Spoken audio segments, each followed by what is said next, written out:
Yes, it also comes in a white variant. So how do they adapt it from the Halo Pad to the M2? Well, you could use the method that I showed you, where you go ahead and take apart the clips and feed the strap through these two slots, but instead they have a couple things here. So let's take a look at the contents. Inside you'll first find the attachment adapter, which is just a bunch of velcros with sticky backs.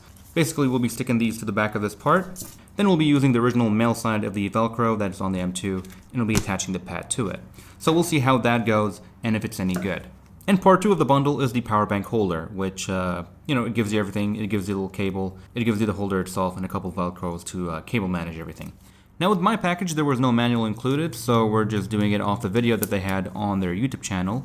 That's their way of adapting it from the Halo Pad to the M2. So let's see if it's any good. Alright, so it should be on there pretty well. And let's give it a test. So at this point, I can say that I'm pretty confident that this will hold up and won't come out when you're using it. It requires a good amount of force. And yes, if you're wondering, these pads are removable, so you can easily wash them and replace them and do whatever you want with them. Alright, so I'm going to go ahead and test it out real quick, and we'll be back in just a bit.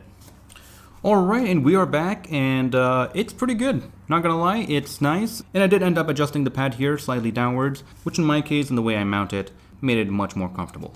I will have a dedicated video about all of BeswinVR's accessories, including these pads, so we'll talk more about it in depth in a later video. So let's go ahead and move on to the most asked question, which is power banks. How do you install a power bank on the M2? Well, now that you have installed this pad, which is the same pad that I showed you before, you now have a proper place to install it on this edge right here. And for this one, it's pretty simple. Go ahead and take out the bottom pad, place it on top, grab these two arms, install the left arm, then the right, then tighten them. Then you want to restore the pad, and finally feed these two arms in like so. And now go ahead and grab a power bank that you have laying around. For this one, I'm going to be trying out two different power banks. We got a big Chungus right here, and a mini one, and they're both very nice power banks, one of my favorite. This one's 30,000 milliamp hour, this one is 10,000 milliamp hour, in a nice small compact package. Both actually have PD charging, this one up to 20 volts at 4.5, and this one up to 12 volts at 1.5 amps. So really nice power banks, Type-C and all. So let's try out the small one first. We can just go ahead and tighten it, and now we have ourselves a power bank installed. And no, this thing is not going to slip out, as the materials that are used for the power bank holder are actually very grippy. So unless you really try to pull out, it's not going anywhere.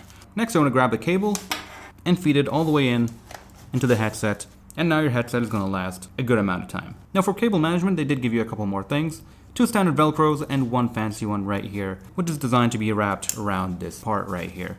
And there you go, that is the end result. So I'm going to go ahead and do one more test. I'm going to unplug it, make sure that the pad here is nice and secure, and I'm just going to be shaking the headset until it falls out.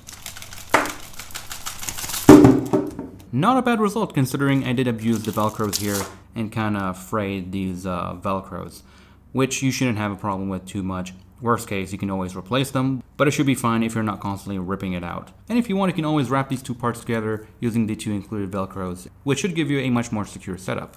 Now let's go ahead and try a big Chungus of a power bank and see if it's going to work with this thing. And it seems like that would be a no, but it's not completely impossible, as this is velcro, so you can go ahead and extend these two arms and have it wrap around. I mean, this thing is a brick. And that is all for the upgrades that we could do to the headset. We've covered the power banks, we covered a couple solutions for padding and how to tweak the headset on the top